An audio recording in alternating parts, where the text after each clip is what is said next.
हमारे पार्टी के राज्य सचिव कॉमरेड जसविंदर सिंह जी इस इलाके में बहुत शानदार तरीके से लड़ाई को जीतकर अभी तक भेड़िए को चंबल में घुसने से रोकने वाले हमारे किसान आंदोलन के तमाम सारे साथियों और झुंडपुरा की वो संघर्षशील जनता जो पिछले 40 साल से लगातार बिना किसी लोभ बिना किसी लालच के अपने संघर्षों की आवाज़ को जिंदा रखे हुए हमारे साथी जसविंदर सिंह जी ने और उनके पहले अशोक तिवारी जी ने मध्य प्रदेश और इस इलाके के उन तमाम सारे हालात के बारे में जानकारी दी है जिनसे हमारा ये इलाका गुजर रहा है। लेकिन ये विशेषता केवल हमारे इलाके की नहीं है।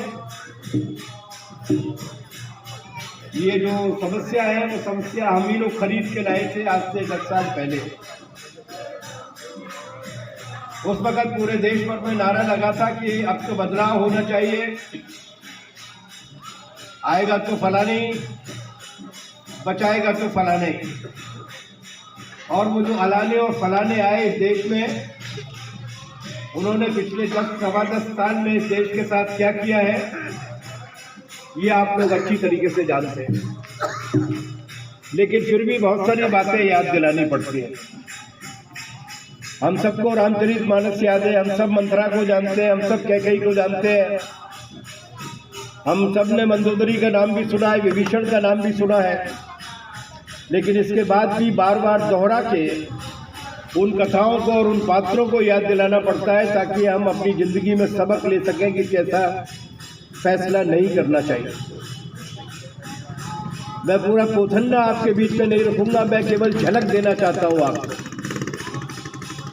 हिंदुस्तान के एक बहुत बड़े अर्थशास्त्री हैं, कामरेड नहीं है वो, अंतर्राष्ट्रीय मुद्रा कोष और विश्व बैंक जैसे संगठनों में भी काम करके आए। उन्होंने अभी पिछले दिनों एक रिसर्च की, एक शोध की गांव-गांव जाके, और उसके बाद एक रिपोर्ट जारी की और उस रिपोर्ट में उन्होंने बताया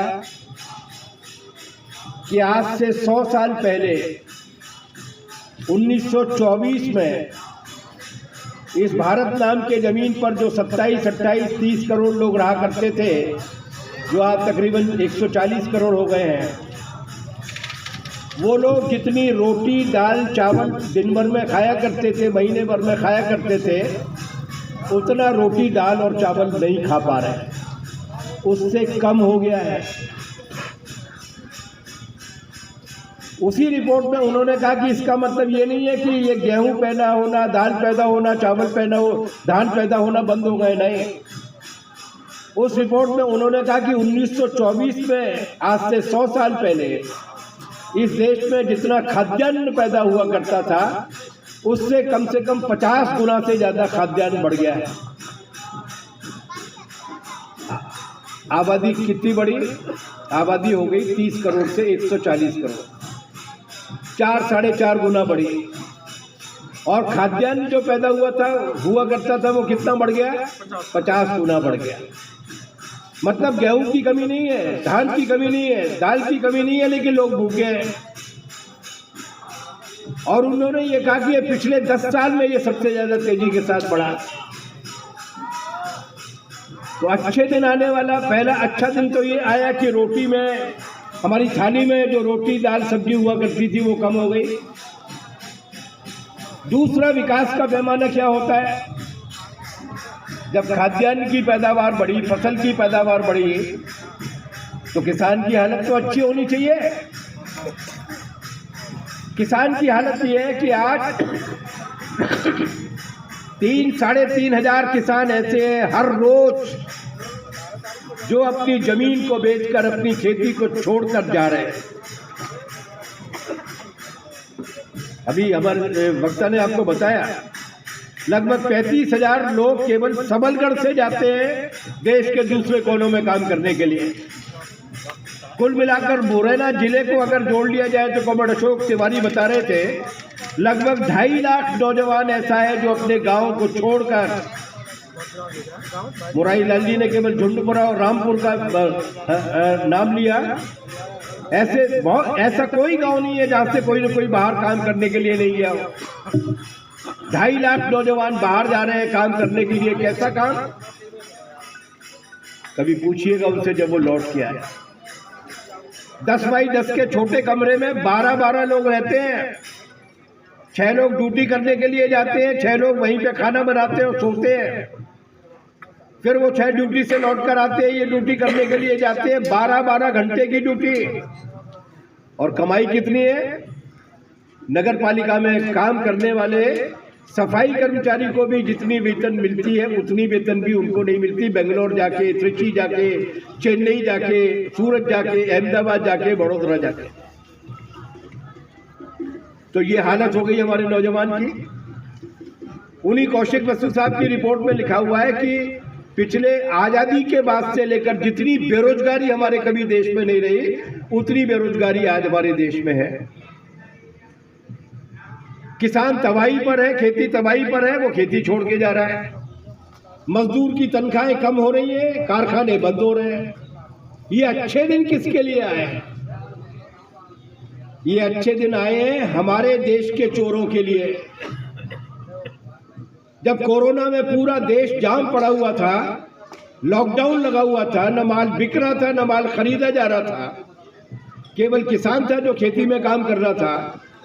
उस कोरोना के काल में भी मोदी जी के जो चंगू मंगू है, या जो चंगू मंगू मोदी जी को जिता के लाए हैं, वो गौतम अडानी और मुकेश अंबानी हर घंटे, अंबानी कमा रहे थे 90 करोड़ रुपया हर घंटा और अडानी कमा रहे थे 112 करोड़ रुपए प्रति घंटा। ये कोरोना में कमाई थी। आज तो वो कमाई न जाने कितनी पहुंच गई होगी। वो मालामाल हुए जा रहे हैं, देश के नौजवान बेरोजगार हुए जा रहे हैं, किसान कंगाल हुए जा रहे हैं। जसविंदर सिंह जी ने आपको बताया कि हम जब बाजरा बेचने के लिए जाते हैं तो लेके नहीं आते, लुट के आते हैं। लागत नहीं निकल रही है। दिवाली पर कपड़े नहीं खरीदे जा रहे हैं। दिवाली पे लक्ष्मी की पूजा हो रही है, लक्ष्मी को बुलाने की बहुत कोशिशें हो रही है, लेकिन लक्ष्मी को कैद करके रख लिया है। आपको मालूम है ये लक्ष्मी जी के वाहन कौन है? उन वाहनों पर सवार करके लक्ष्मी को उल्लुओं के गोदाम में जमा कर दिया गया है और पूरे देश की जनता के ऐसे अच्छे दिन आए। ऐसा पहले कभी नहीं हुआ जो आज हो रहा है। बलात्कार की घटनाएं पहले भी घटती थी। महिलाओं को सुरक्षित जीवन इस समाज में जब तक लाल झंडे का राज नहीं आएगा तब तक नहीं मिलने वाला। यही दिलाएंगे, यही बराबरी का हक दिलाएंगे। लेकिन जैसी घटनाएं आज घट रही है वैसी तो कभी नहीं घटती थी। एक आरएसएस का स्वयंसेवक है दाहोद में, मोदी के गुजरात में, 3वीं कक्षा में पढ़ने वाली बच्ची के साथ बलात्कार करता है स्कूल के अंदर। और जब वो चिल्लाती है, बचाने की कोशिश करती है तो गला दबा के मार डालता है। उसे गिरफ्तार किया जाता है। ये हिंदू खतरे में का लेकर जुलूस पहुंच जाते हैं, जबकि बलात्कार की शिकार और मारी गई लड़की भी हिंदू है। बंबई के बगल में एक जगह है बदलापुर, वहां पर बीजेपी के नेता का एक स्कूल है। उस स्कूल में 3री और 4थी कक्षा में पढ़ने वाली 6 और 7 साल की बच्चियों के साथ बलात्कार किया जाता है। जब वो शिकायत करती हैं तो बीजेपी का स्कूल है, पूरी की पूरी सरकार उनको बचाने के लिए आ जाती है। ये सब पहले भी होता था लेकिन बच्चियों के साथ नहीं होता था। आज न बच्ची सुरक्षित है न वृद्धा सुरक्षित है, केवल सुरक्षित है बलात्कारी। क्योंकि उनको मालूम है कि अगर वो कमल के फूल के साथ जुड़ गए उसके बाद वो चाहे बलात्कार करें चाहे हत्या, जब वो जमानत पर छूट कर आएंगे तो नेताजी उनको माला पहनाने के लिए आ जाएंगे। इस तरीके की हालत, ऐसी बुरी हालत तो कभी नहीं रही। पहले वो दलितों को कुचला करते थे, आदिवासियों को कुचला करते थे।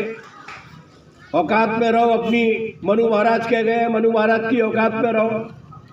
बनियों को डराया करते थे, ठाकुरों को मुकदमे का डर दिखाया करते थे। हम लोग कहा करते थे कि ब्राह्मणों का राज आएगा, ब्राह्मणों का राज लाने की बात की जा रही थी। हमारे ब्राह्मण भाई बड़े खुश होते थे, चलो अब अपना राज आने वाला है। अभी वो राम भद्राचार्य ने बोल दिया कि सारे बामन बामन नहीं है, ये पाठक और चौबे और त्रिवेदी और तिवारी ये सब नीच है। केवल वही ब्राह्मण है जिन्हें आरएसएस वाले ठप्पा लगा के भेजेंगे, करना क्या चाहते हैं। इस देश की जनता ने बड़ी मुश्किल से एकता हासिल की, और जिस लोकतंत्र की बात कॉमरेड जसविंदर जी ने शुरू में की, कॉमरेड अशोक ने भी की कि यहाँ विजयपुर में लोकतंत्र के साथ जो मखौल करने की कोशिश की गई है, वो लोकतंत्र तुम्हारे नेताओं की वजह से नहीं आया था। तुम लोग तो ढोक लगा रहे थे। वो लोकतंत्र आया था इस देश की जनता के संघर्षों की वजह से, लाल झंडे की लड़ाई की वजह से, गांधी और नेहरू के संघर्षों की वजह से, भगत सिंह की कुर्बानी की वजह से, और बाबा साहब अंबेडकर की कलम से निकल कर आया था वो लोकतंत्र। आज उस लोकतंत्र और संविधान को छीनने की कोशिश की जा रही है। लेकिन जिसको एक बार सत्यानाश करने की आदत पड़ जाती है ना, वो फिर रुकता नहीं। पूरे देश का सत्यानाश करने के बाद, भट्टा बिठाने के बाद, अब वो पूरी दुनिया भर में भारत की नाक कटाने के लिए पहुंच गए।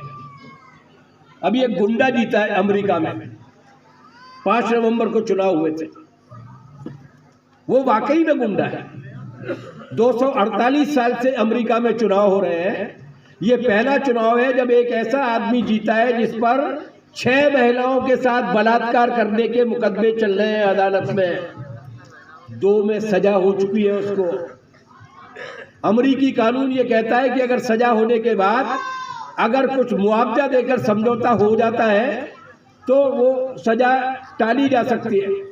2 महिलाओं के साथ बलात्कार के मुकदमे में एक में उसने $20 मिलियन दिए। $20 मिलियन मतलब $2 करोड़।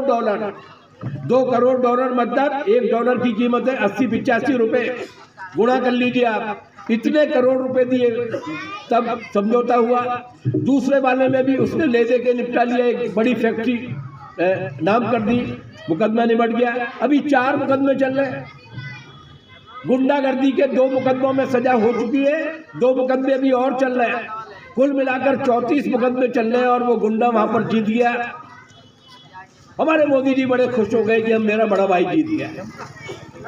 जो मैं हिंदुस्तान में कर रहा हूं वो कर रहा हूं। देश की जनता की चिंता नहीं है। कौन है ये ट्रंप? और अमेरिका के चुनाव से झुंडपुरा की आम सभा में बैठे हुए, या झुंडपुरा में पान पराग और राष्ट्रीय गुटखा बेचने वालों का रिश्ता क्या होना चाहिए? हमें चिंतित क्यों होना चाहिए? इसलिए कि ये वो अमेरिका है जो कभी भी हिंदुस्तान को एक नहीं देखना चाहता। ये वो ट्रंप है जिसने जब पिछली बार ये 4 साल तक वहां का राष्ट्रपति बन के रहा था, तब इसने इस देश के खिलाफ बहुत सारे फैसले लिए। मोदी गाते रहते हैं हाउडी ट्रंप करते रहते हैं, लेकिन वो इस देश के खिलाफ फैसला लेता है। अभी भी बधाई दे रहे हैं, सबसे पहले बधाई दे रहे हैं। उसने कौन सा फैसला लिया? 4 साल का जब वो राष्ट्रपति था तब उसने पहला कानून बनाया कि भारत से जाने वाले माल पर, दुनिया में चीन से जो माल जाता है उस पर 5% टैक्स लगेगा। दक्षिण अफ्रीका से जो माल जाता है उस पर 4% टैक्स लगेगा, लेकिन भारत से जो माल जाता है उस पर 10 से लेकर 22% तक का टैक्स लगाया उसने, ताकि हमारा माल अमेरिका की मार्केट में नहीं जा सके। हम उसको बधाई दे रहे हैं। हम खुश हो रहे हैं कि ट्रंप साहब जीत गए। जब कोरोना फैला हुआ था और हाइड्रोक्लोरोफैक्सिन नाम की दवाई उस कोरोना को बचाने के लिए लोगों को दी जा रही थी, हमारे देश में कम थी। अमेरिका में भी कोरोना था। उसने टेलीफोन करके धमकाया कि हिंदुस्तान में बाद में बांटना, पहले हमको भेज दो। हमारी सरकार ने जनता के दबाव में आकर कहा कि नहीं, हम नहीं भेजेंगे। उसने, इसी ट्रंप ने व्हाइट हाउस में बैठकर प्रेस कॉन्फ्रेंस लेकर ये कहा था कि मोदी को मैंने फोन करके कह दिया है कि अगर कल शाम तक नहीं चलेगी दवाई तो मैं जानता हूं कि किस तरीके से ठीक करना चाहिए। और शाम बाद में आई, दोपहर में ही ट्रंप के हुक्म पर आकर हमारी सरकार ने हिंदुस्तान के लिए कोरोना की दवाई को अमेरिका भेज दिया। जो इस तरीके की गुंडागर्दी की भाषा में बात करता है, जिसकी वजह से उसकी जीत के बाद उस देश में रहने वाले 56 लाख भारतीय, 56 लाख, इनमें से लगभग 66% के आसपास ऐसे हैं जो यहाँ से गए हैं काम करने के लिए। उसने कह दिया कि सबको मैं वापस भेजने वाला हूँ। आज हालत क्या आ गई कि जो हिंदुस्तानियों को वहाँ पर जेल में बंद कर देगा, पानी के जहाज में बिठाल कर हमारे देश के लिए वापस भेजने वाला है, हमारे साजो सामान की बिक्री पर रोक लगाने वाला है, हम उसका बाजा बजा रहे हैं। क्योंकि वो ट्रंप साहब, मोदी साहब ने कहा कि मेरा दोस्त जीत गया है। हिंदुस्तान का जो दोस्त नहीं है वो मोदी का दोस्त है, इस तरीके से नाक कटा रहे हैं पूरे देश में। कौन है अमेरिका? 1971 याद कीजिए, आप में से बहुत सारे लोग पैदा नहीं हुए थे, लेकिन इतिहास को जो भूल जाते हैं, इतिहास उनको कभी नहीं माफ करता। 1971 में जब पाकिस्तान के फौजी तानाशाहों की तानाशाही चल रही थी, याहिया खां हुआ करते थे पाकिस्तान के जनरल और राष्ट्रपति। ये जो आज बांग्लादेश है वो पाकिस्तान हुआ करता था, पूर्वी पाकिस्तान। वहां की जनता को जब कुचलने का काम किया और वहां की जनता ने बगावत करके अपना देश बनाने की फैसला लिया, लड़ाई शुरू की, हिंदुस्तान की जनता ने और हिंदुस्तान की फौजों ने जाकर मदद की। पाकिस्तान के 2 टुकड़े हो गए, बांग्लादेश बन गया। उस वक्त इस देश को धमकाने के लिए हमारे देश की सीमा में यही अमेरिका था जिसने अपना 7वां बेड़ा भेजा था। उसने कहा था बांग्लादेश से लौट कर नहीं आए अगर तो हम हिंदुस्तान पर हमला कर देंगे, जो हमारे देश पर हमला करने की धमकी देता है। तब लाल झंडे की सरकार थी रूस में, इनने 7वां बेड़ा भेजा, उनने पनडुब्बियों का 5वां बेड़ा भेज दिया कि बेटा वहां तो तब चलाओगे, पहले हम नीचे से ही तुमको साफ कर देंगे। जो इस तरीके का रुख रखता है वो मोदी जी का नेता है। उन्हें देश की चिंता नहीं है, व्यापार जाए भाड़ में, बस उनके अडानी और अंबानी का धंधा पहुंचना चाहिए। एक और देश है जिसका नाम है इजराइल। 70 साल तक हमने उसको मान्यता नहीं दी, क्योंकि वो जिसकी जमीन पर बना हुआ है वो जमीन उसकी नहीं है, वो फिलिस्तीनियों की जमीन है। लेकिन उसने अमेरिका की शह पर आकर फिलिस्तीन पर कब्जा कर लिया। लाखों की संख्या में बच्चे और महिलाएं मारे गए हैं वहां पर। हमारे मोदी जी कहते हैं कि वो हमारा सबसे खास दोस्त है, जो दुनिया का सबसे बड़ा अपराधी है, युद्ध अपराधी है, हत्यारा है, नरसंहार कर रहा है। उन्हें देश की चिंता नहीं है। और ये दोनों देश के नाम मैंने इसलिए लिए आपके बीच में कि जिन्हें मोदी जी अपना खास दोस्त कहते हैं, दोस्त बेंजामिन नेतन्याहू, दोस्त डोनाल्ड ट्रंप, ये दोनों ही देश ऐसे हैं जिन दोनों देशों के स्कूल में जो नक्शा दिखाया जाता है, उनकी सरकार जो नक्शा छापती है पूरी दुनिया का, उनमें कश्मीर हिंदुस्तान का हिस्सा नहीं बताया जाता, उसको या तो विवादित क्षेत्र बताया जाता है या पाकिस्तान का हिस्सा बनाया जाता है। जो कश्मीर को हमारा हिस्सा मानने को तैयार नहीं, जो हमारे व्यापार को अनुमति देने के लिए तैयार नहीं, और उससे भी ज्यादा खतरनाक है जिसकी वजह से झुंडपुरा के किसानों को सोचना चाहिए कि ट्रंप के बारे में हम क्यों चर्चा करें। ये तो इतनी दूर का मामला है, धरती के नीचे अमेरिका, इसलिए कि अभी उसने एक संगठन बना हुआ है, विश्व व्यापार संगठन WTO, उसमें अभी उसने नोटिस दिया है कि भारत के किसानों को वहां की सरकार बहुत महंगी रेट से उनके अनाज को खरीद रही है। हमारा दिवाला पिट रहा है और वो कह रहा है कि महंगी रेट से खरीदी। और उसने क्या नोटिस दिया आपको मालूम है? उसने नोटिस दिया है कि भारत के किसानों को प्रति क्विंटल 350 रुपए का भुगतान किया जाना चाहिए। अगर इससे ज्यादा भुगतान होगा तो हम व्यापारिक प्रतिबंध लगाने के बारे में बात करेंगे। जो वहां बैठकर हमारी सरकार पर दबाव बना रहा है कि वो न्यूनतम समर्थन मूल्य घोषित करना बंद करे, स्वामीनाथन तो भूल जाइए, न्यूनतम समर्थन मूल्य MSP घोषित करना बंद करे और उसको 350 रुपए पे ले आए। ये जो मांग कर रहा है उसका हम बाजा बजा रहे हैं, क्योंकि वो हमारे ही तरीके का बर्बर है, वो हमारे ही तरीके का नरसंहारी है। और आज स्थिति यहाँ पर लाकर खड़ी कर दी कि जो हजारों साल से हमारे दोस्त थे, हमने उनको भी दुश्मन बना लिया। नेपाल के साथ हमारा ये संबंध है कि नेपाल जाने के लिए पासपोर्ट वीजा की जरूरत नहीं पड़ती। वहां के लोग भी हमारे तरीके से, इस देश में जो ज्यादा देवी देवता पूजे जाते हैं, वहां के लोग भी वही देवी देवता पूजते हैं। हम में से बहुत सारे लोग जिनके पास थोड़ा बहुत पैसा आ जाता है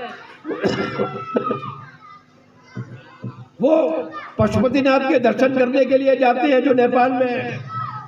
हम जिन्हें अपनी जमीन पर पैदा हुआ सबसे महान विद्वान मानते हैं, वो गौतम बुद्ध भी लुम्बिनी में पैदा हुए थे जो नेपाल में है, उनकी ननिहाल थी वो, जिसके साथ इतने गाढ़े रिश्ते हैं हजारों वर्षों के। आज मोदी जी की नीतियों की वजह से वो भी हमारे खिलाफ है, वो भी हमारा दोस्त नहीं है। जिस बांग्लादेश को हमने बनाया था वो बांग्लादेश भी हमारे साथ नहीं है। एक बेईमान भ्रष्टाचार प्रधानमंत्री को वहां की जनता ने हटाया, खदेड़ा, हमने दिल्ली में बसा लिया। हसीना जी बैठी हुई है दिल्ली में, वहां की सरकार और जनता नाराज है कि जिसे हमने अपराधी मानकर, जिसे हम लोग सजा देना चाहते हैं, उसको आपने राजनीतिक शरण दे रखी है, वो भी हमारे खिलाफ हो गया। पाकिस्तान के साथ तो हमारा जन्म से बैर है ही। चीन के साथ रिश्ते सुधरे थे, बहुत अच्छे रिश्ते सुधरे थे। इन्हीं अटल बिहारी वाजपेयी जी ने जाकर, जब वो विदेश मंत्री बने थे, चीन से रिश्ते बनाए थे। मोदी ने भी बहुत घुमाया था, साबरमती में झूला भी झुलाया था शी जिनपिंग साहब को। लेकिन आज चीन के साथ भी हमारे रिश्ते खराब हो गए। एक बगल में छोटा सा टुइया सा देश है, पिद्दी ने पिद्दी का शोरवा, म्यांमार नाम का देश है, जो पहले कभी बर्मा हुआ करता था, उसके साथ भी हमारे संबंध खराब हो गए। तो देश में नाक कटाई तो नाक कटाई, आसपास के पूरे मोहल्ले में भी उन्होंने दुश्मन तैयार कर दिए। आज स्थिति है कि जिस श्रीलंका को लिप्टे के आतंक से बचाने के लिए हमारे देश की सेनाएं गई थी, इंडियन पीस कीपिंग फोर्स के नाम पर शहादतें दी थी हमारे लोगों ने, आज उस श्रीलंका के साथ भी हमारे संबंध अच्छे नहीं है। ये कौन सी नीतियां है? पहले ये देश था जो विश्व में पूरे सम्मान के साथ देखा जाता था, क्योंकि लोग जानते थे कि कोई जबरा अगर गुंडागर्दी करेगा, अरे एमएलए जीतता है कि नहीं जीतता वो एक अलग बात है, सांसद जीतता है कि नहीं जीतता वो एक अलग बात है, लेकिन झुंडपुरा के लोग जानते हैं कि जब तक किशन हो जाए, जब तक आदिराम आ रहे, तब तक अगर कोई गुंडागर्दी करेगा तो वो कितना भी ताकतवर क्यों नहीं हो, ये दोनों लोग जनता के साथ जरूर खड़े होंगे। हिंदुस्तान की वही छवि थी। पंडित जवाहरलाल नेहरू के जमाने से लेकर बाद तक दुनिया के छोटे देश मानते थे अमेरिका परेशान करेगा, ब्रिटेन परेशान करेगा तो ये बचाएंगे हमको, ये आवाज उठाएंगे हमारी। पूरी दुनिया हमारा सम्मान करती थी, हमारे पड़ोसी हमारा सम्मान करते थे। आपको जानकर ताज्जुब होगा कि पूरी दुनिया भर के जितने भी इस्लाम को मानने वाले देश हैं, उन्होंने कभी भी कश्मीर के सवाल पर पाकिस्तान का साथ नहीं दिया, हिंदुस्तान के साथ रहे वो। उन्होंने कहा कि शांतिपूर्ण तरीके से समाधान निकालना चाहिए। इस तरीके की साख थी हमारी, और आज हमारी इज्जत का है। आज नेपाल भी थप्पड़ मार के चला जाता है, बांग्लादेश भी धप्पा दे देता है, कोई भी आलोचना कर देता है, हमारे रिश्ते बंदे, व्यापार बंदे, हम दोबारा से वही आ गए। और मोदी जी कह रहे हैं इससे क्या हुआ, वो जो आरएसएस के लोग घूमते रहते हैं ना, चवन्नी छाप, जो 5-5%, 10-10%, 20-20% कमीशन लेकर, ये लोग अंग्रेजों के जमाने में भी गद्दारी किया करते थे, तब भी देश के साथ नहीं थे और आज भी देश के साथ नहीं है। जो खेती को बर्बाद करना चाहता है, जो भारत को अलग थलग करना चाहता है, दुनिया की ऐसी ताकतों के साथ में बैठे हुए। ये बातें सोचने विचारने की जरूरत इसलिए है कि मसला, अब समस्या जो है वो केवल देश ही नहीं रही, अब वो समस्या पूरी दुनिया भर में हमारे अलगाव की बनती जा रही है। हमारी छवि खराब होती जा रही है कि हम जेबकटों के साथ हैं, हम हथियारों के साथ हैं, और ये कई हजार वर्षों में जो इज्जत और मान मर्यादा हमने कमाई थी वो दूर होती जा रही है। इसी का विरोध करना पड़ेगा, राजनीति को ऊपर उठाना पड़ेगा, जनता की समस्याओं के लिए लड़ना पड़ेगा, ईमानदारी के साथ लड़ना पड़ेगा, लालच लोभ छोड़ के लड़ना पड़ेगा। और ये काम करने की ताकत और सामर्थ्य केवल वही लोग रखते हैं जो दूध पीने वाले मजनू नहीं है, बल्कि जरूरत पड़ने पर अपना खून देने वाले मजनू है, और उसका नाम है लाल झंडा, उसका नाम है मार्क्सवादी कम्युनिस्ट पार्टी। लोग कहते हैं बहुत पुरानी पार्टी हो गई, अब तक तो बढ़ी नहीं, अब कैसे बढ़ेगी। ये पार्टी महल के नदी गेट वाले दरवाजे से या महल के जीवाजी क्लब वाले दरवाजे से नहीं निकलती। ये पार्टी संघर्षों की कोख से निकलती है, मजदूरों, मेहनतकशों, किसानों और नौजवानों की लड़ाई से निकलती है। आज मार्क्सवादी कम्युनिस्ट पार्टी का नेतृत्व मुरैना जिले में जो कर रहे हैं, ये वो लड़के थे एक जमाने में जो कोई ग्वालियर के कॉलेज में पढ़ता था, कोई नेहरू डिग्री कॉलेज में पढ़ता था, कोई कैलाश के कॉलेज में पढ़ता था, कोई झुंडपुरा में पढ़ता था। वो लोग निकल कर आए और उन्होंने इस पूरे इलाके के किसानों को बहादुर सिंह धाकड़ साहब, गणेश मरैया जी और मुन्ने का टेलर के साथ मिलकर संगठित करने का काम किया। लेकिन बदलाव जब होता है, जनता जब आती है, वो संघर्षों के जरिए कैसे पहुंच जाती है, इसका एक उदाहरण मैं दे रहा हूँ। आपको याद होगा आज से 1.5 या 2 साल पहले की बात। जैसी पागलपन की कृषि नीतियां यहां पर लागू की जा रही हैं, वैसी पागलपन की कृषि नीतियां श्रीलंका में लागू की गई। जसविंदर सिंह जी ने जिक्र किया था अभी खाद के संकट का। मोदी जी क्या कह रहे हैं? खाद बात छोड़ो, नैनो यूरिया लगाओ, नैनो यूरिया। और नैनो यूरिया के नाम पर जो पानी देते हैं उससे एक मूली ढंग की पैदा नहीं हो सकती। वो कह रहे हैं पूरा 1 बीघा पैदा हो जाएगा। ऐसा ही नैनो यूरिया की बात वो भी लेके आया था। जैविक खेती होनी चाहिए, खाद नहीं, डीएपी नहीं चाहिए, नाइट्रोजन फास्फेट नहीं चाहिए। जैविक खेती करेंगे, नैनो यूरिया करेंगे, नतीजा क्या निकला? गेहूं की खेती तबाह हो गई, धान की खेती तबाह हो गई, दाल की खेती तबाह हो गई।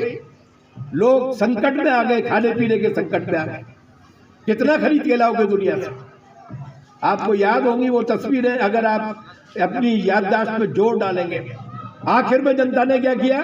लाखों की संख्या में लोग इकट्ठा हुए और राष्ट्रपति जिस महल में रहता था उस महल में घुस गए। महल पर जाकर कब्जा कर लिया, राष्ट्रपति को हटा दिया।